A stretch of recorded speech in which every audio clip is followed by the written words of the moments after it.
साल 1920 में एक बच्चे ने पेप्सी बेचने से शुरुआत की।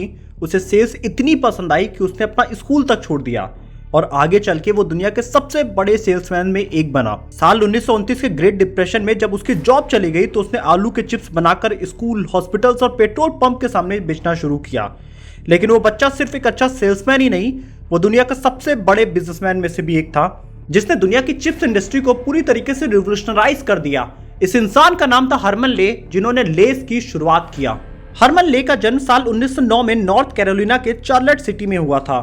बचपन से ही हरमन ले का बिजनेस में काफी ज्यादा इंटरेस्ट था। उन्होंने देखा कि उनके घर के पास ही एक बेसबॉल ग्राउंड है, जहां पे जब भी मैचेस हुआ करते हैं तो बहुत सारे स्पेक्टेटर्स आके मैच देखा करते हैं। और वहां पे उन्होंने देखा कि जो पेप्सी कोला मार्केट में $4 की मिलती है, वो उस ग्राउंड के आसपास करीब $10 में मिला करती है। इनका घर उसी बेसबॉल ग्राउंड के पास में था, तो जब भी स्पेक्टेटर इनके घर के सामने से गुजरा करते थे तो इन्होंने $5 में वही पेप्सी कोला बेचना शुरू कर दिया, मार्केट से $4 में खरीद के। धीरे धीरे इनकी पेप्सी कोला की सेल्स काफी तेजी से बढ़ गई, जिसके बाद उन्होंने करीब 2-3 एम्प्लॉइज भी अपने साथ बचपन के ही दिनों में रख लिए थे। हाई स्कूल के पढ़ाई के बाद हरमन ले ने अपनी पढ़ाई छोड़ के बिजनेस करने का सोचा और उन्होंने अपने दोस्त के साथ मिलकर $100 इन्वेस्ट किए और उन्होंने डिसाइड किया कि नॉर्थ कैरोलिना में होने वाली एक बड़ी परेड में वो आइसक्रीम्स बेचेंगे।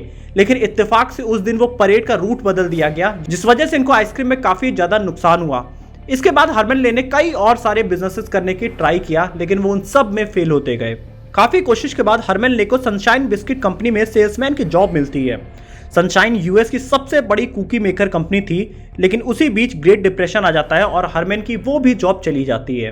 काफी खोजने के बाद हरमन को Barrett snack food and company में ट्रक ड्राइवर की जॉब मिलती है।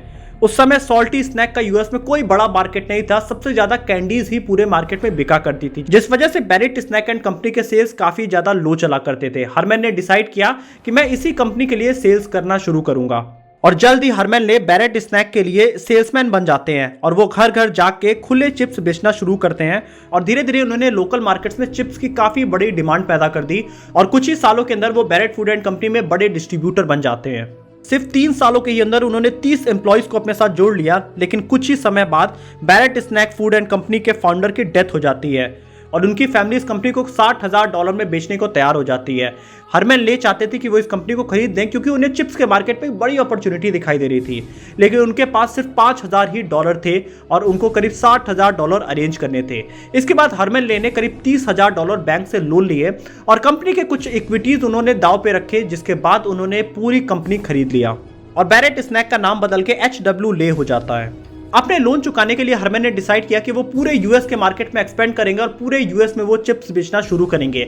ऐसा करने वाले वो सबसे पहले इंसान थे यूएस में, क्योंकि चिप्स को स्टोर करना और उसके बाद उसकी शिपिंग करना बहुत ही ज्यादा मुश्किल हुआ करता था। उस समय पोटैटो चिप्स को फ्राई करके सीधे पेपर बैग में डालकर एक क्लिप लगाकर बेचा जाता था, जिससे पैकेट्स तेल से जल्दी खराब हो जाते थे और मॉइस्चर की वजह से जल्दी ही चिप्स भी खराब होने लगते थे। इसके सॉल्यूशन के लिए हरमन ने देखा कि फोटोग्राफ और स्टैम्प को प्रिजर्व करने के लिए एक स्पेशल बैग और सील बनाया जाता है, जिसका नाम है ग्लाइसिन। ग्लाइसिन में मॉइस्चर नहीं आता है और चिप्स लंबे समय तक फ्रेश रखा जा सकता था। ग्लाइसिन के पैकेट के इस्तेमाल के बाद उन्होंने देखा कि चिप्स को काफी टाइम तक प्रिजर्व किया जा सकता है और उसके बाद उन्होंने पूरे यूएस में अपना प्रोडक्ट बेचना शुरू किया। और वहां पे उन्होंने दूसरा सबसे बड़ा प्रॉब्लम देखा कि उनको मैन्युअली सब कुछ पैकिंग करना होता है, जिसके बाद उन्होंने मशीन के थ्रू पैकिंग सबसे पहले करना शुरू किया। इसके बाद हरमन ने पूरे यूएस में घूमकर देखना शुरू किया कि और कौन सी जगह है जहां पे वो अपने चिप्स बेच सकते हैं, और वहां उन्हें दिखाई देता है कि ग्रोसरी शॉप्स और सुपरमार्केट उनका सबसे बड़ा ठिकाना बन सकता है, क्योंकि वहीं पे सबसे ज्यादा बच्चे और फैमिलीज आया करती हैं। और साल के अंत तक लेस 10 स्टेट्स में अपना चिप्स बेचने लगी, फ्लोरिडा से विस्कॉन्सिन तक। लेकिन साल 1939 में वर्ल्ड वॉर 2 शुरू हो जाता है, जिसके बाद गवर्नमेंट ने डिसाइड किया कि वो उन सारे नॉन एसेंशियल प्रोडक्ट्स की प्रोडक्शन बंद कर देंगे, जिसका मार्केट में कोई बहुत बड़ा यूज नहीं है। और इन 300 प्रोडक्ट में लेस भी आया करता था, तो लेस के ऊपर भी मार्केट में बैन लग गया। लेकिन हरमन ले लेस को एक एसेंशियल आइटम माना करते थे।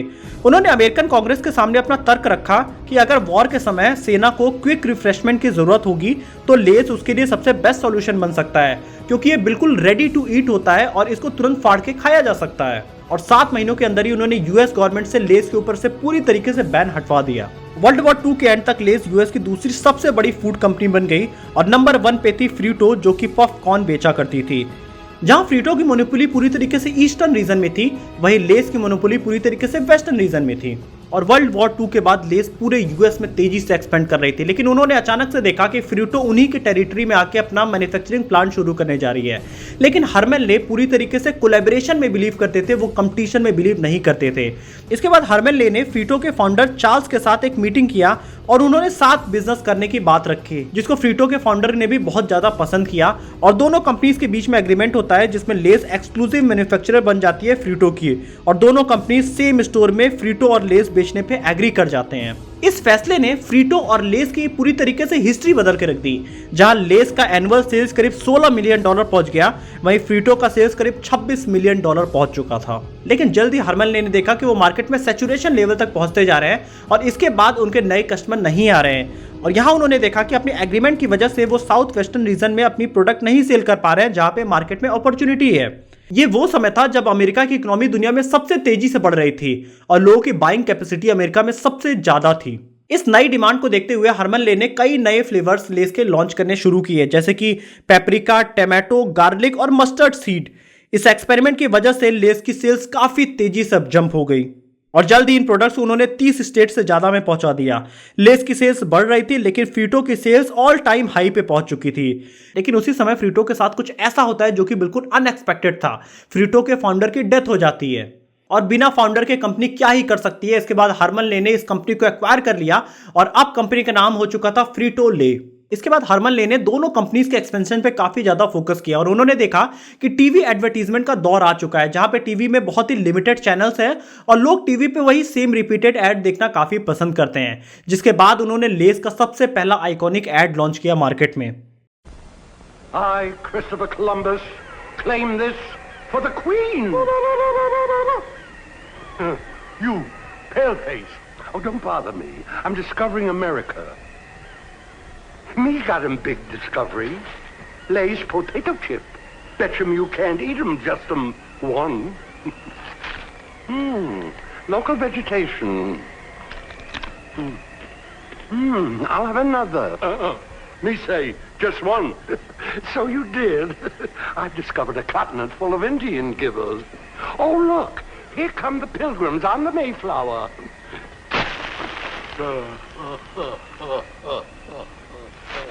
Lay's potato chips.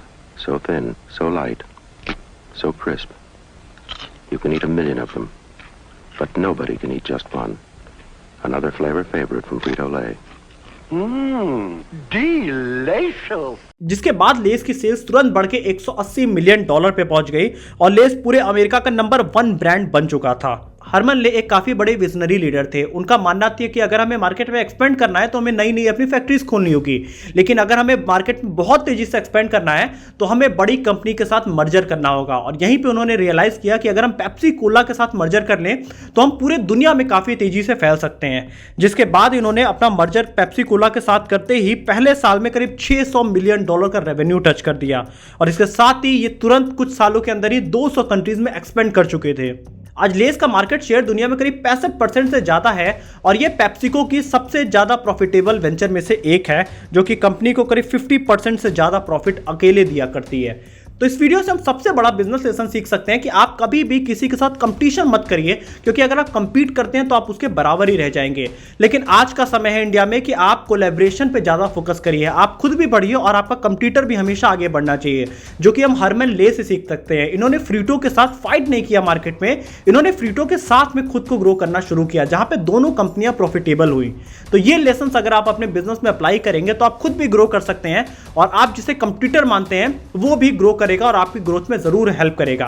वीडियो अच्छी लगी तो वीडियो को जरूर लाइक करिएगा, इसको आप अपने बिजनेस कम्युनिटी में ज्यादा से ज्यादा शेयर करिए ताकि लोग बिजनेस के नए नए लेसन सीखें और खुद का भी बिजनेस इंडिया में स्टार्ट कर सके। तो वीडियो अच्छी लगी तो चैनल को जरूर सब्सक्राइब करिएगा और बेल आइकन में प्रेस करिएगा।